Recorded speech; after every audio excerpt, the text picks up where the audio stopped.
Assalamualaikum warahmatullahi wabarakatuh. Salam, Om Swastiastu, Namo Buddhaya, salam kebajikan dan salam sejahtera untuk kita semua. Saudaraku sebangsa dan setanah air, para penonton kanal YouTubeku yang sangat saya hormati dan sangat saya cintai. Salam jumpa dan selamat bertemu kembali bersama saya Sainai pada hari ini Rabu 5 Juli 2023. Saudaraku sebangsa dan setanah air, dalam muatan video saya kali ini, saya ingin menyajikan ke hadapan pemirsa sekalian tentang isu hangat, isu yang lagi viral, yakni Pondok Pesantren Al Zaitun. Ada banyak kasus, ada banyak pelanggaran yang terjadi di dalam pondok pesantren ini. Ternyata dalam cuplikan-cuplikan video ini, saya akan membongkar semua kejelekan-kejelekan, kebusukan-kebusukan yang diciptakan atau yang diproduksi di Pondok Pesantren Al Zaitun ini. Untuk lebih jelasnya, saya mengajak pemirsa bersama saya, kita menyaksikan cuplikan-cuplikan video berikut ini secara bersama-sama. Mari kita menyaksikan. Pak Ken yang adalah pernah di sini sebagai pengurus. Halo Pak Ken. Halo, selamat malam Pak Ken. Ya, tadi kalau bicara Panji Gumilang dan Al Zaitun, ada teritorial dan ada fungsional. Saya dulu di teritorial, kalau Pak Imam di fungsional, dan dulu Pak Imam itu di NI sebagai menterinya NI dulu. Jadi kalau kita bicara Al Zaitun hanya kurikulumnya dari luarnya saja, kita tidak akan menemukan NI di sana gitu Bang Hotman. Ya, jadi yang ajaran menyimpang itu apa yang Bapak bisa buka di diskusi ini? Ya, menyimpang itu hidden kurikulum, termasuk tadi yang disampaikan kata Pak Imam nggak benar. Itu kan Pak Imam kan sudah lama nggak di sana ya. Yang terbaru termasuk pelecehan seksual yang dilakukan Panji Gumilang itu juga dilakukan di Al Zaitun. Dan saya dulu saksi hidup. Saya dulu pernah di sana dan walaupun nggak tinggal di sana, masih bolak-balik, tapi saya dulu pernah benar melihat saksi dan saya pernah ngantar ada 16 santri dulu kan. Walaupun kata dari internal itu kan santri yang badung-badung, tapi artinya ini fakta. Bahkan anak-anak yang nggak punya dana, yang tidak bisa untuk istighfar bahasa kita untuk bayar denda, ada yang sampai melakukannya itu di dalam pesantren, ada yang sampai peluk-pelukan, cium-ciuman di sana melakukan, sampai ada yang mengukurkan kandungan di dalam pesantren. Ini kan tidak pernah terungkap. Nah ini yang terjadi. Memang teorinya secara peraturan nggak boleh merokok, nggak boleh pacaran, nggak boleh berzina, nggak punya. Tapi kalau kita punya duit, bisa membayar 10 kali lipat harga rokok. Rokok itu di dalam ada gitu. Secara teorinya nggak ada, tapi kalau pelaksananya kita punya duit, ada Bang Holman di sana, begitu.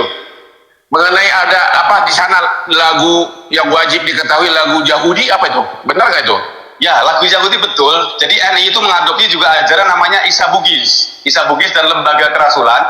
Jadi yang mengadopsi perpaduan beberapa agama menjadi satu, Islam, Nasrani, Yahudi. Jadi nggak kaget kalau ada salam Yahudi, kalau ada pendeta ke sana, karena Panji Gumilang berusaha menutupi ideologi aslinya di NI di Al Zaitun supaya nggak nampak. Yang nampak adalah toleransi, perdamaian.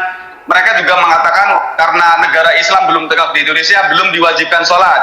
Ini bukan dilarang ya, tapi belum diwajibkan. Termasuk imam boleh perempuan, khotbah juga boleh perempuan. Ini salah satu jadi mengadopsi ajaran Isa Bugis.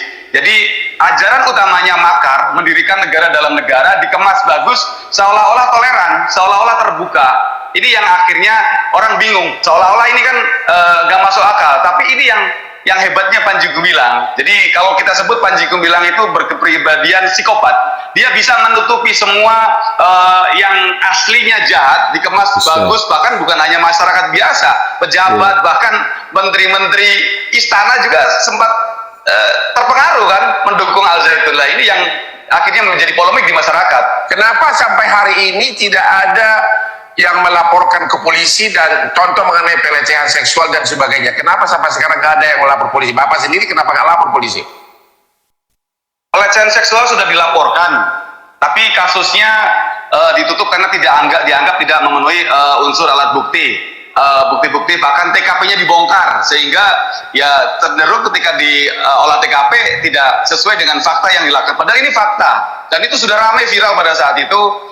Jadi makanya kita sebut ini sebenarnya saktinya Panji Gumilang atau lemahnya pemerintah gitu kan, karena Panji Gumilang ini kan banyak duit, infak-infak dari jamaah itu kan luar biasa besar, ditambah lagi dengan dari Israel, dari luar negeri.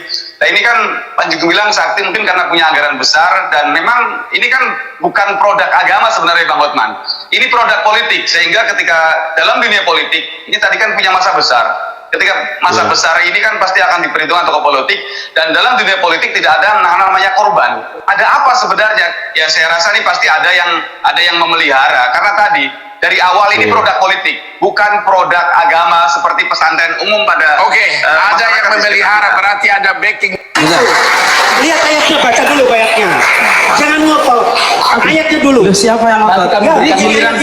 Giliran bicara siapa? Nanti kami berikan waktu ke Pak Sudirman untuk Dosen harus tahu etika. Dia tahu etika. Nah, gini Pak. Harus berdasarkan Selama ribuan tahun dari mulai Islam ini diturunkan, sudah tidak diragukan lagi dan tidak ada perbedaan pendapat dari jumhur umat Islam bahwa Al-Quran itu adalah kalamullah. Mungkin dalam catatan sejarah satu-satunya yang mengatakan bahwa Al-Quran itu makhluk itu hanya Mu'tazilah, kelompok Mu'tazilah, dan itu sudah habis sekarang. Justru ketika menggunakan pembenaran bahwa Al-Quran itu bukan kalamullah dengan menggunakan ayat wa ma yantiqu anil hawa, itu justru keliru. Kenapa? Karena orang-orang Quraisy itu menganggap atau menuduh bahwa Nabi Muhammad itu mengarang sendiri agamanya. Padahal semua agama itu semua ajaran agama ini ditegaskan oleh Allah bahwa semuanya berdasarkan dengan wahyu. Nah, wahyu itu ada dua, ada wahyu yang matslu, ada yang ghairu matslu. Ada yang lafzon wa maknan, dan artinya redaksi dan maknanya, ada yang hanya maknanya saja. Makanya Al-Quran itu wahyu yang lafzon wa maknan, lafaz maknanya memang dari Allah. Nah, sementara hadis itu lafadznya dari Nabi. Nah, ketika Panji Gumilang mengatakan bahwa Al-Quran itu bukan kalamullah, ini sebetulnya sudah keluar dari yang disebut dengan maklum minad-din bid-darurah. Itu Rahayu ingkang pinanggi. Dengar nih pidato ya. Shalom alaikum. Nah, Salam masih terbawa. Hamdalahnya saya ingin menyanyi tapi bersama-sama. Hamdalahnya diganti. Betapa indahnya persahabatan yang bisa duduk bersama ini. Saya akan buka Mazmur, Zabur, nyanyian dari Nabi Dawud. Membuka perjanjian lama, ikhwah. Ikuti. Nyanyinya begini. Ini matofu manai syefet ahim kamya. Sinematofonama. Yang bisa ikuti. Ini hamdalahnya, gembira. hamdalahnya. Bisa hidup bersama. Hamdalahnya diganti ya, ikhwah. Iya. Jadi hinematofonama him. Mari kita mulai 1, 2, 3. Ini matofu manai syefet ahim kamya. Ini matofu manai syefet ahim kamya. Ikut nyanyi, ternyata hafal, pada hafal. Udah pada hafal. Ini matofu Sambil menghayati luar biasa ya. kamya. Ini mato syefet akhim kamya. Sudah segini saja. Bismillahirrahmanirrahim. Assalamualaikum warahmatullahi wabarakatuh. Salam sejahtera untuk kita semuanya. Wahai saudara-saudaraku sebangsa dan setanah air di mana saja kita berada, semoga kita selalu diberikan kesehatan yang paripurna. Ya. Yang saya hormati Bapak Presiden Republik Indonesia, Bapak Joko Widodo. Yang saya hormati Bapak Menko Polkam, Bapak Mahfud MD. Yang saya hormati Bapak Kapolri berikut jajarannya. Yang saya hormati Bapak Ridwan Kamil selaku Gubernur Jawa Barat. Yang saya hormati Ibu Bupati Indramayu. Hari ini hari Selasa, tanggal 4 Juni tahun 2023. Hari ini saya merespon daripada gejolak yang ada di bumi pertiwi, bumi yang kita cintai bersama ini. Perseteruan antara Pondok Pesantren Mahat Az-Zaitun yang dipimpin oleh Syekh A.S. Panji Gumilang dengan Majelis Ulama Indonesia dan ditambah masyarakat yang terhasut. Hari ini saya berpesan karena perseteruan ini akan menjadi sejarah besar yang akan dikenang ribuan tahun. Untuk itu, saya berpesan kepada tim yang ditugaskan untuk merespon gejolak ini. Ya. Jangan sampai membuat keputusan yang tidak sesuai fakta, karena ini akan menjadi sejarah besar yang akan dikenang ribuan tahun. Untuk itu jangan sampai salah menentukan sikap. Jangan karena tekanan lalu membuat keputusan yang tidak tepat. Oke. Dan saya juga berpesan kepada Bapak Anwar Abbas selaku Wakil Ketua Majelis Ulama Indonesia, dan juga berpesan kepada Bapak Egy Sujana. Bapak telah salah membuat pernyataan terhadap Syekh A.S. Panji Gumilang. Bapak mengatakan Syekh mengaku seorang komunis. Itu salah, Bapak. Di dalam video lengkapnya tidak seperti itu. Saya berpesan kepada bapak-bapak yang telah membuat pernyataan salah, segera klarifikasi Bapak, karena pernyataan Bapak disaksikan manusia sejagat dan akan dikenang oleh sejarah. Untuk itu Bapak segera lakukan klarifikasi agar Bapak tidak dikenang menjadi manusia yang bohong. Dan saya ingin memberikan informasi. Ya, informasi apa Pak? Kepada saudara-saudaraku semuanya, bahwasanya saudara Ken Setiawan yang telah diwawancarai oleh TV swasta, dia mengaku orang Al-Zaitun, dan dia juga menjelaskan bahwasanya di Mahat Al-Zaitun diperbolehkan zina asalkan membayar uang 2 juta rupiah. Sesungguhnya Ken Setiawan bukan orang Al-Zaitun. Dia bukan orang Al-Zaitun. Sekali lagi, saudara Ken Setiawan bukan orang Al-Zaitun. Dan pernyataan dia juga tidak benar, bohong. Dia penghasut. Saudara Ken Setiawan penghasut.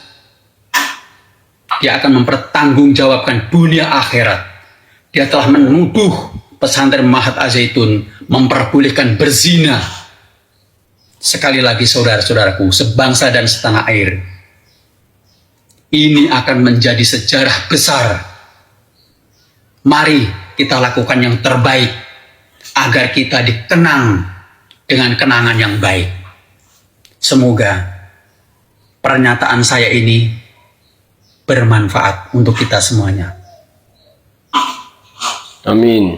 Bila ada kesalahan dalam tutur kata, saya mohon pintu maaf yang sebesar-besarnya. Akhir kata, wassalamualaikum warahmatullahi wabarakatuh. Waalaikumsalam Mempunyai warahmatullahi negara yang dikatakan tanah suci, tanah sakti, tanah berseri. Nah, mengapa kita punya iman pergi haji ke tanah Mekah, Madinah, yang kita namakan seluruh 3 tanah itu suci, kemudian ingin mati di tanah suci, tapi tidak mengerti Indonesia ini tanah suci. Saya mau memberi pengertian seperti itu, bukan melarang naik haji. Saya ini mempunyai perusahaan yang ngantar pulang haji umroh itu punya, rugi saya nanti kalau itu. Bukan untuk melarang pergi haji. Anda sendiri pernah beribadah haji? Saya itu karena petugas dari Arab Saudi dulu yang namanya Rabithah Alam Islami, saya 1 tahun itu mendapat 1 tiket sekeluarga, ya selalu bukan lagi ke Tanah Suci, Makkah, Madinah, kemana-mana, berkali-kali, nggak usah dihitung. Baik, menarik, karena di luar sana, ini kembali lagi saya mau rumus yang beredar ya. Bagus. Di luar sana kemudian orang, dan ada pengakuan dari pengikut Anda yang sudah berhenti, mereka meyakinkan orang-orang bahwa Anda menganjurkan orang-orang tidak usah naik haji ya ke Tanah Suci Makkah dan Madinah, tapi cukup dengan mengitari Al-Zaitun naik mobil, dan itu sudah dianggap naik haji. Itulah dalam rangka menyudutkan orang. Nah kalau itu dipercayai, kacau dunia. Jadi tidak benar ini? Ya sangat tidak benar. Bagaimana? Saya ini Muslim, Mas Andino, ya terpaksa saya mengatakan itu. Saya ini Muslim, mana boleh ada cerita macam itu. Adapun orang yang datang ke sini, kami suruh tawaf. Tawaf itu artinya keliling, berputar. Tidak ada hubungan dengan naik haji. Mana boleh? Ini bahasa Arab. Suruh keliling. Ini loh tempat makan. Ini loh tempat produksi pangan. Ini loh tempat kegiatan IT, diterangkan. Itu namanya berputar-putar, namanya bahasa Arabnya tawaf. Tapi orang kemudian juga percaya dan bahkan yakin ya, ada aturan di sini, lempar jumroh pun itu 7 sak semen. Bagaimana ada aturan seperti itu? Kalau mau sodako, jangan kasih uang, kasih semen. Nah begitu. Itu kalimat yang benar? Bukan kalimat yang benar, memang itu yang kita harapkan. Bang Al-Haidar tahu berapa jumlah rekeningnya? Mungkin tidak semuanya total, tapi mungkin salah satu kira-kira dalam setiap rekening yang dimiliki baik pribadi maupun Al-Zaitun, ada berapa yang disimpan di sana? Waduh, banyak sekali ya. Tahun 91 saja itu jumlah jemaah kita ada 2 juta dengan perolehan sekitar ya 4 miliar ya, 4 miliar per bulan. Tapi kemudian setelah dikuasai oleh Toto ini, oleh Panji Gumilang ini, jumlah dananya yang terkumpulkan kemudian itu ada kurang lebih sekitar ya per bulannya itu ada sekitar 20-40 miliar. Sampai 20-40 miliar. 40 miliar, men. Tersebar, tinggal dikalikan saja begitu kan? Ya, tinggal dikalikan saja, dan multiplikasi dari dana yang kita berhasil kumpulkan itu cukup banyak. Pada waktu itu jumlah jamaahnya 14 juta. Sekarang kurang lebih 40 juta. Baik. Bahkan untuk menghadapi pemilu, pilpres dan sebagainya itu sering dibagi itu 20 juta jamaah untuk memilih partai ini, 20 juta jamaah untuk memilih partai ini. Ada 2 partai ya. Ada kaitannya dengan pemilu, uang itu ya, untuk bahkan mereka melakukan semacam agensi politik lah yang dilakukan oleh Panji Gumilang ya, untuk mendapatkan dana-dana tambahan mungkin ya, karena jumlah umatnya kan besar sekali, lebih besar dari anggota partai politik itu sendiri. Ada berapa partai yang selama ini memberikan uangnya untuk bertukar dengan jumlah suara tadi itu? Ya ada 2 partai lah. Bang Al-Haidar berkenan untuk menyebutkan nama partainya? Tidak saat ini ya. Pemirsa, kita lanjutkan perbincangan karena tadi Bang Al-Haidar sudah sempat menyebut ada beberapa partai, memang tidak disebutkan partai apa, tapi setidaknya tim kami berhasil melakukan penelusuran pemberitaan dari tahun 2011. Berita ini pada saat itu bahwa memang salah satu partai yang memberikan sumbangan cukup besar kepada Pondok Pesantren Al-Zaitun adalah Partai Demokrat. Pada saat itu Ketua Umum Partai Demokrat Anas Urbaningrum dan juga Sekjen dari Partai Demokrat datang ke Pondok Pesantren Al-Zaitun dan juga memberikan dana sebagai sumbangannya sebagai bentuk perhatian Partai Demokrat dalam acara safari ke pesantren ini 2011 pada saat itu. Saya membenarkan kalau dibilang nyeleneh. Kenapa? Untuk mengawalinya ya, saya bukan sebagai ex-wali santri saja. Saya sebagai orang dalam atau ex-NI atau KW9. Ya. Tahun berapa Anda di sana, Bu? Jadi saya membantah apa yang disampaikan yang dikatakan sama Pak Sudirman Abbas ya. Dia menyangkal kan. Saya sebagai saksinya, saya sebagai korbannya. Anda bergabung di NII tahun berapa hingga tahun berapa? Saya masuk itu pada tahun 2000 awal, Januari ya, sampai 2021 awal. Jadi 21 tahun Pak Sudirman Abbas ya. Dan ini tidak boleh disangkal ya. Tidak boleh disangkal. Panji tidak pernah mengaku sebagai imam kepada saya, ya jelas. Tapi saya melalui tahapan-tahapan ulil amri, saya mengetahui bahwa dialah yang mengaku imam NII. Begitu Pak. Yang Anda lihat, yang Anda alami, jadi Ibu Leni yang bisa saya diuraikan? alami gitu ya, sampai terakhir dalam program Jamas itu tidak mungkin dimasuki oleh orang luar. Program Jamas itu diikuti hanya oleh orang dalam. Karena melalui koordinator-koordinator ya. Dari koordinator-koordinator itu terdata, lalu juga dipanggil melalui undangan-undangan yang langsung datang dari pusat, dari fungsional ya. Mau bagaimana lagi disanggahnya, karena yang ikut dalam undangan Jamas itu semuanya orang dalam Pak, semuanya orang NII atau KW9 ya. Sekarang kalau misalnya Panji mengatakan tahun 62 itu sudah berakhir, ya mungkin sekarang berdalih begitu karena dia di media berbicaranya gitu. Sekarang kalaupun misalnya dikatakan itu sudah selesai gitu ya, umat-umatnya masih menganggap dia sebagai imamnya. Terus kenapa ada sami'na wa ata'na di sana dan semuanya itu harus turut tunduk patuh sama dia? Hal yang remeh-temeh aja diurusin gitu ya. Jadi coba bisa nggak dibantah yang ikut Jamas itu ada orang luar di situ, sedangkan itu ada data dari koordinator-koordinator. Mengerikan sekali ya, saudaraku sebangsa dan setanah air. Cuplikan-cuplikan video tadi akhirnya kita menjadi tahu Pondok Pesantren Al Zaitun itu seperti apa. Ada banyak sekali kebusukan yang terjadi di dalam Pondok Pesantren Al Zaitun ini. Panji Gumilang saat ini sudah diperiksa, dan saya berharap bahwa pihak penegak hukum bisa menangani kasus ini dengan seadil-adilnya, sesuai dengan konstitusi yang berlaku di bangsa ini. Tentu ini sangat mengerikan. Sebuah pondok pesantren yang sangat identik adalah tempat yang mungkin menurut saya sangat suci. Tempat untuk mengedukasi. Tapi kenapa ada kasus pelecehan seksual di sana? Ada kasus pemerkosaan di sana? Kenapa sebuah pondok pesantren bisa dijadikan sebagai ladang politik? Saudaraku sebangsa dan setanah air, saya berharap banyak. Semoga informasi-informasi tadi dapat menyadarkan kita, khususnya kita sebagai orang tua, ketika kita hendak menitipkan anak kita ke pondok pesantren.